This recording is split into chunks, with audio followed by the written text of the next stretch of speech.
Guys, gagawa ko ng homemade pizza kasi yung anak ko, pinapadala niya ako ng pizza sa school niya. So, ito na nga guys. Ito ang aking pepperoni ham. So, meron ako dito, ayan, 3 dough.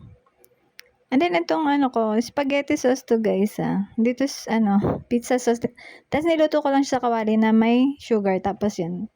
Ready na siyang maging pizza sauce. Tapos, nilagay ko na siya sa dough. Then, in-spread ko lang. Then, nilagay ko na dito yung ham. Ayan, kinalat ko na yung ham dyan. Then, naglagay ako dito ng cheese. Ayan, di siya grated, melted cheese. Tapos, parang inano ko lang siya. Ayan, matutunaw naman kasi siya guys. Kaya, inano ko lang siya. Parang cut into pieces lang siya. Ganun.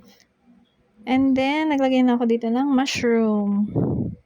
Then, after ng mushroom, ayun na, wait na lang yun. Ito na yung pangalawang pizza ko na to guys, na gagawin. Ito naman yung pepperoni and ham. Bali, 2 in 1 siya. Sa isang pizza, ganyan.